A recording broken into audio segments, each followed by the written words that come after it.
President Trump is celebrating the election of the first American pope, but not everyone in MAGA world seems to be happy with Pope Leo XIV. Before Cardinal Robert Francis Prevost became pope, a social media account posting under his name shared critical views of the Vice President J.D. Vance. In February, the account shared this article criticizing his interpretation of the Christian doctrine, calling it, quote, wrong. Last month, the account posted a tweet claiming that Trump and El Salvador's president laughing about the deportation of migrants there, seeming to criticize that. And in 2020, the account reposted a bishop who said he was praying for George Floyd and his family. Far-right activist and a huge Trump ally, Laura Loomer, took issue with that. She responded today with this quote in all caps, Marxist Pope. I'll note, CNN has not independently confirmed that X account is connected to Prevost, who was elected the 267th Pope today. Joining me tonight is the Democratic Senator Tim Kaine of Virginia. And Senator, just first, as an American and as a Catholic, what does it mean to you to see the first American Pope elected? Were you surprised? Caitlin, I was surprised. I was surprised at his story, and it was emotional. When you are as a Catholic and you hear that there's white smoke, you're on the edge of your seat. But this particular Pope, Pope Leo XIV, his background, born in Chicago, went to Villanova University, joined the Augustinian order. Much of his priestly life and service has been in Peru. I was a missionary with Jesuits in Honduras back in the early 80s, so somebody who went and worked in Latin America as a priest reminds me of so many of the missionaries I worked with. And then his work with Pope Francis to select bishops and cardinals was a powerful thing, and I think that may be one of the reasons he was chosen. He had gotten to know the cardinals well. And then the other thing for Catholics is choosing the name Pope Leo.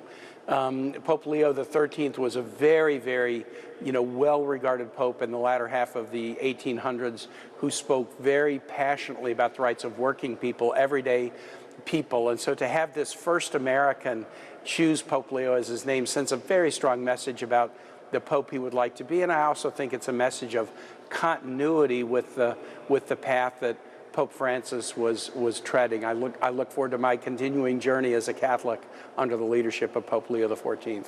Yeah, and given that Villanova background, maybe the first Pope to have filled out a March Madness bracket. We'll see what he says about that. But on the front of both of your shared experiences being missionaries, I wonder what that says to you about how he will handle this role. I think he's a guy who early in his life to be a priest got out of his comfort zone and went to a place where, he might not have known many and might not have known the language, but he made it not just a temporary home, but years and years and years. I think in at least 3 different chapters in his life, he was in Peru. That makes him a citizen of the world. That makes him somebody who understands deeply why people migrate. It makes him understands the needs of poor people and how the poor often find such deep solace and resilience in their faith. That was the eye-opening experience for me, a kid from suburban Kansas City when I went to work in Honduras in 1980 and 81, is being put into a different environment and seeing how people relied so deeply on their faith to get them through the adversities of life. He will have experienced that, and that'll give him a deep well of compassion in my view. I mentioned that Twitter account that is linked to him that shows he has some pretty strong views on positions that have been taken by the Vice President J.D. Vance and just the administration overall. One with that article that said J.D. Vance is wrong. Jesus doesn't ask for us to love for others. Since he was elected, I should note the president and vice president have both sent him well wishes today. But I wonder if you hope the new pope shares that view, that opinion with the administration now that he is the pope? Well, look, the Pope is beyond politics. I mean, not that there's no politics in the job, but I'm sure the Pope has got things in his Twitter account that I might not like, and he might have things that J.D. Vance doesn't like. Catholic means, as you know, universal. It's a universal church, people all over the world. The one thing I really love about the church is when I go to Mass on Sunday, there's not many places in our life these days where you can drive through the parking lot and there are bumper stickers of all political persuasions. We often self-select, but not as Catholics. And so, look, it's an enormous burden that is on his shoulders. I think his life has prepared him for it. He'll probably probably say things that all of us might tussle with him on. But if he's making us think about our faith, if he's making us think about our responsibilities toward one another and toward God, I mean, what more could you ask for a pope? President Trump congratulating newly elected Pope Leo XIV. What greater honor could there be? And we were a little bit surprised, very happy. It was just a great, absolutely great honor. The new pope's predecessor, Pope Francis, of course, was a vocal critic of President Trump, especially on the topic of immigration. So will that be the case for Pope Leo II, for whom this has been a major issue? David Culver, who was in the crowd when the Pope was announced, has covered immigration issues extensively. And David, this is going to be a crucial issue to watch. It is an issue that it appears to be very near and dear to Pope Leo and what he cares about the most. Well, remember the two languages we heard from him up there were Italian and then Spanish, I'm mentioning Peru in particular. One thing that stood out to me in that moment also was there was a young woman who was nearby, and she seemed disappointed amidst all the excitement and joy, and she said, oh, an American, oh, but he's focused on Latin America. And another woman came by and goes, yes, a Latino. So there is that sense that this is perhaps an American pope, but you're also talking about a pope of the Americas. Americas, exactly. Yes. And that's resonating from the folks that we were connecting with down there. But also down there were some of those who were thinking about the next generation of those who are going to be pastoral leaders within the church. The smoke signaled, and the crowd responded. Oh my gosh. Thousands flocking into St. Peter's Square, waiting, watching. Then, the moment. An American representing both the United States and Latin America, stepping onto the balcony as Pope. This is all you could see from here, but it didn't matter. You were here. You were living it. You can still see the smoke. Yes, it's white smoke finally. Hours earlier, before the smoke, before the crowd, before the cheers, we were across town at the Pontifical North American College. So Santa Marta is right over there. Oh, wow. From a quiet rooftop with a clear view of the Vatican, Father Anthony Legato and his seminarians were preparing to witness history, not knowing at the time how close to home it would hit. Now, which one of them is going to be anointed by the Holy Spirit to be the next Holy Father? That the Spirit knows. That's already been decided. But they would have to wait for the reveal. Fortunately, patience is something 30-year seminarian Reed Robinson understands well. He's waited a long time to wear this collar. I've never had a moment when I didn't want to be a priest. So before I can remember, I always wanted to be a priest. I remember when I was a little kid, I couldn't wait for First Communion so that I could start altar serving. There's pictures of me when I'm 7 years old, like this high, wearing the white, walking down the aisle, helping the priest out. Now living in Rome, far from his home in Tennessee, Reed knew exactly where he needed to be when the time came. Actually, there was a note sent out to our university that should there be white smoke while you're in class, everyone is free to go, including the professors. It won't be counted against you. And actually, you should go as fast as you can down to the square. And that's what they did, pouring into St. Peter's Square, boosted on shoulders, climbing over barricades, all for a better view. But it wasn't about what you could see so much as what you could feel, the weight of the moment, the unity around you. Wow, yeah, American. Only after the crowds began to clear did we spot a familiar face, Reed, all smiles, still stunned. It's such a blessing to be. Standing here in the square, I'm looking at St. Peter's. My walk home is 5 minutes. I can't thank the Lord enough. It's such a gift to be able to be here, be with y'all, be with 40,000 of my closest friends. Now to say there's an American Pope. Oh my goodness. Reed, how do you process it? Just, smile and pray. Smile and pray. It's exciting. We're sent here to Rome. The American College was originally sent here and founded so that men could come and grow in love for the Holy Father. And now it's, after doing that for 3 years and coming to love Pope Francis, being able to mourn his loss, and then now welcoming an American Pope, it's incredible. Take me back to the Reed Robinson as a 7-year-old altar server. Yeah. Did you imagine this moment ever? Never. No, I could not have imagined it. Goodness, yeah, it's the biggest surprise. Yeah, being here for this moment especially. He did skip class though, Aaron, and that was a baptismal class where they had baby dolls that they were supposed to practice doing a baptism. but he says they'll make up for that later on. And he's also excited about recruitment going down. He said this is going to be incredible. Which has been such an issue in the U.S. Catholic Church. That's incredible. What an endearing young man. Fun to be with him. Yes, yes. You know him. I don't want to say well until you tell me how well you know him. But let me ask you this. I mean, everybody's now going to be trying to figure out what he believes and where to put him in these ideological categories. And some people on the far right seem to think that he is in the Pope Francis mold, meaning something that they don't like. Do you think that that's true? I think he's in the Pope Francis mold in that he supports many of the social issues that Pope Francis did, especially immigration and climate change, and certainly care of the poor. I mean, this man chose to be a missionary, to go to Peru, to give his life in service. And so he went to the peripheries as far as he was concerned. And in that way, he's very much like Pope Francis. But the way he even came out on the balcony, remember Pope Francis came out just in the white soutane. He came out like Pope Benedict came out, with the mozzetta, the red stole, and the choir stole. Was he wearing red loafers? We don't know. I didn't see the loafers. But I mean, I just think that he's really, what he said is, I'm a bridge builder. I want to continue in that tradition. He said, God loves everyone. I come to bring peace. Peace be with you. So he's very much in the mold of Pope Francis, but I wouldn't say you're going to see him like on flights coming home with impromptu press conferences saying stuff that's going to be quoted immediately the next day. Yeah. He took an hour almost to write that text.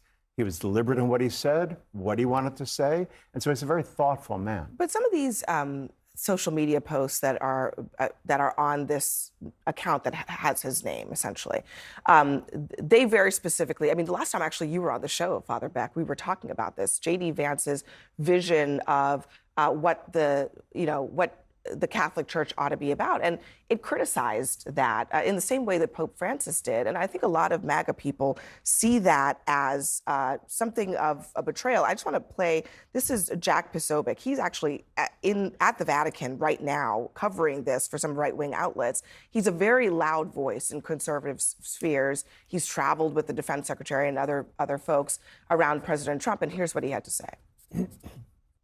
I'm not going to mince words. This is not the election that conservatives wanted. God save the church. Will this Pope continue to antagonize President Trump and J.D. Vance? The choice of an American Pope, it is clearly a reaction to President Trump. And I honestly can't see this read in almost any other light. A reaction to Trump? Well, a couple things. Number one, I agree with the president. I think it's amazing that we have an American Pope. And whether he has said certain things that I may or may not agree with politically, it's great for the United States of America because I think the church here is growing. And I think it would be amazing if he came back to the United States and had a massive rally in Chicago and allowed all these Catholics and Christians to come and celebrate the fact that we have a growing faith community in the United States. That's number one. Number two, I think it's really hard to apply American political constructs to everything. If you believe what the Catholics and the Cardinals believe, the Holy Spirit guided them to pick this Pope. Am I right, Father? That is true. They didn't pick him because he wrote an op-ed or retweeted something. They picked him because the Holy Spirit guides the Cardinals to the correct answer on who's going to lead the church and who's going to be the heir to St. Peter. And so I think that's very good for a non-Catholic. Well, my wife's a Catholic. I just think we have to. I just think we have to respect that. And I'm a person of faith and a Christian, and I think we have to respect the divine intervention. So I got to tell you, I think the first miracle of this Pope is that I agree with you. Hey. I think it's like I've been watching the coverage all day, all afternoon. And we keep talking about him being American and what this means for American politics, because we in America, here in the United States, we think we are the belly button of the world. If you go and look at the footage and the coverage in Peru, they're talking about him being the first Peruvian Pope and another Latin American Pope. There's 1.4 billion Catholics. I think part of the reason that he was chosen is because he is an international Pope. I think part of the reason that he was chosen is because he is a continuation of the things that Francis did. Because, listen, You can't live in Peru. If you've ever been to Peru, you cannot live in Chiclayo, Peru, which was his diocese, for 20 years and not have a feel, not have compassion, not have walked the streets with the poor. And he has dual citizenship as well. And he has dual citizenship, right. Can I piggyback on something that Scott said at the very beginning? Because I'm agreeing with both of you guys, in that I think that it's naive is probably the best term to look at the election or the conclave that selected this Pope through the lens of American politics. You're looking at an institution that literally outdates your American political structures or dynamics. And so first, it outdates America, period. Correct. And so I think that looking at it through that lens, I think is just wholly inappropriate.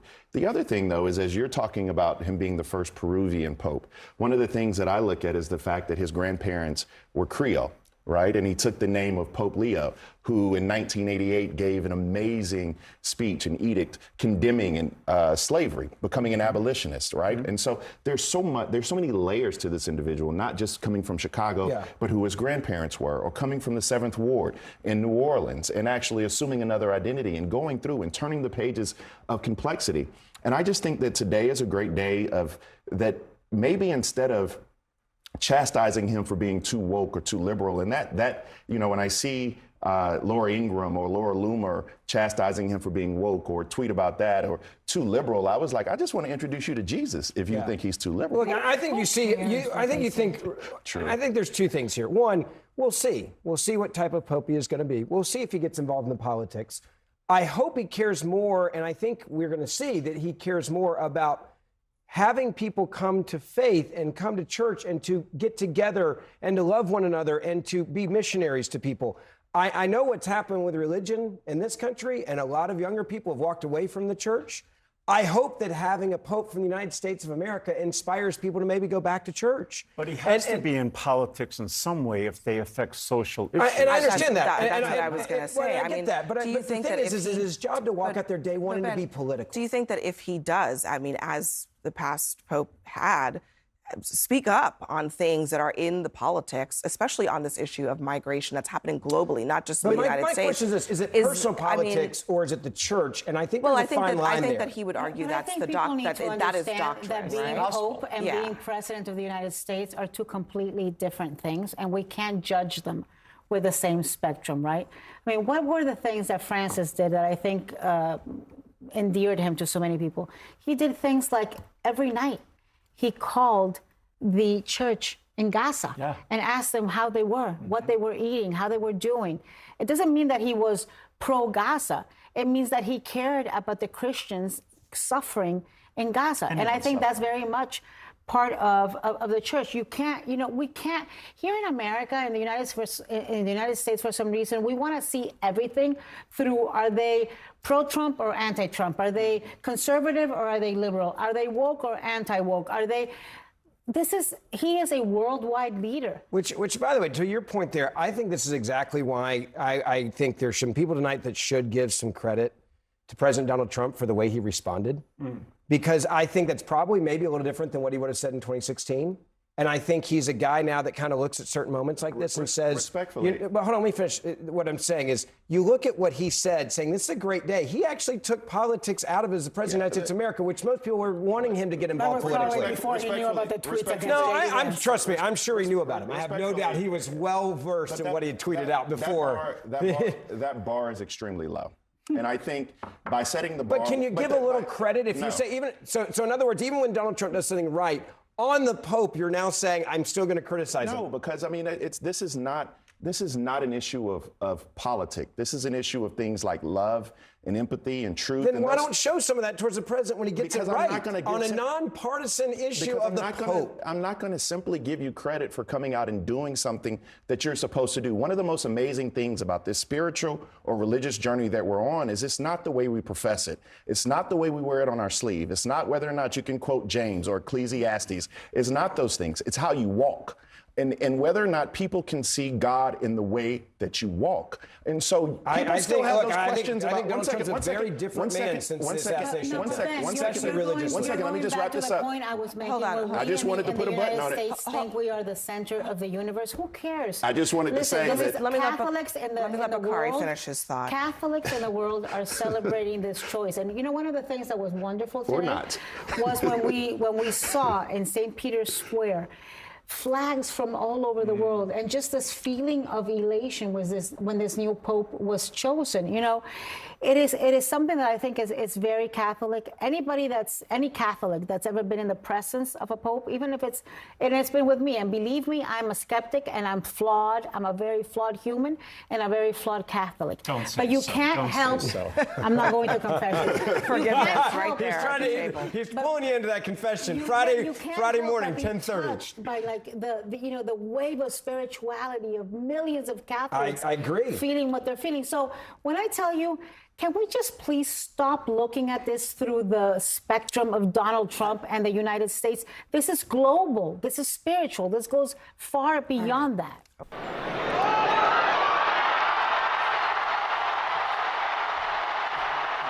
The seagulls hardly noticed what the whole world could not miss, that the smoke on the Sistine Chapel roof brought news. It came at first from thin air, then in Latin, a language of the church, but far older than that. Annuncio vobis gaudium magnum. The first words brought a hush, then a roar, as the square and 1.4 billion members of the Catholic faith all around the world understood what was coming and waited for this. Habemus papam. Habemus Papa, we have a pope. Historic words, then, in the very next breath, history made. Eminentissimum, ac reverendissimum Dominum, Dominum Robertum Franciscum, Sancte Romane Ecclesiae, Cardinalem Prevost. Robert Cardinal Prevost, American of Chicago, South American by way of Peru, and the first all-American pope. It took 2 days of voting for the conclave to make its choice, and for St. Peter's Square, which has gone in just weeks from Easter celebration to the mournful majesty of burying one pope, to ring out in joy again at the naming of the next.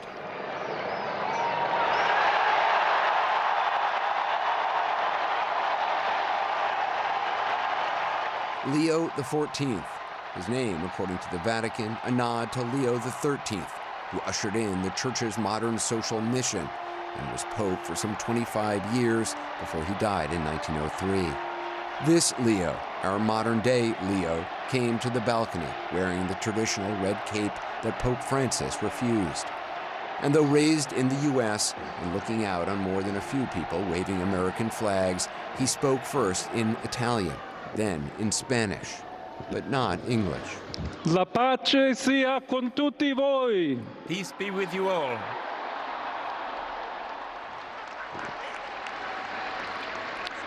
Fratelli, sorelle carissimi. Dearest brothers and sisters, this is the first greetings of the resurrected Christ, the Good Shepherd who has given up his life for God. And I should also like this greeting of peace to enter our hearts and your families, and to all those people, wherever they are, all peoples throughout the world. Peace be with you.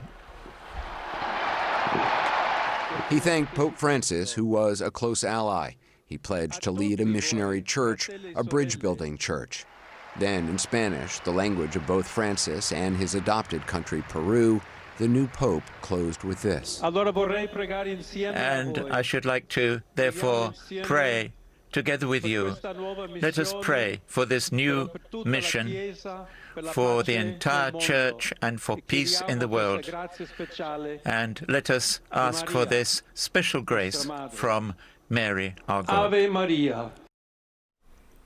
Joining me now, CNN Vatican correspondent Christopher Lamb, who witnessed this historic day overlooking St. Peter's Square. What did it feel like to be there in that moment? And were you surprised that he did not speak in English? What do you think the message being sent through that was? Well, Anderson, I think there was a message there. Of course, the first American Pope addressing the crowd in Italian and Spanish, referencing in particular his diocese in Peru that he led for many years. So I think there was a clear message to say that, yes, he's an American Pope, but he's a Pope who spans national borders. I have to say, I was stunned and very surprised when I heard that Cardinal Prevost had been chosen as Pope Leo XIV. There had been some speculation of his candidacy, that he was looking strong. I had reported that, and I had heard from several cardinals that there could be an American Pope, and that nationality was not going to be a handicap, as it might have been in the past for other strong candidates from the US. But when I heard that Prevost had been chosen, it really was a huge surprise, a stunning moment, Anderson. And what more do we know about his what kind of a pope he may be? I mean, whether it's based on personality, ideology, beliefs, how is he expected to lead the church?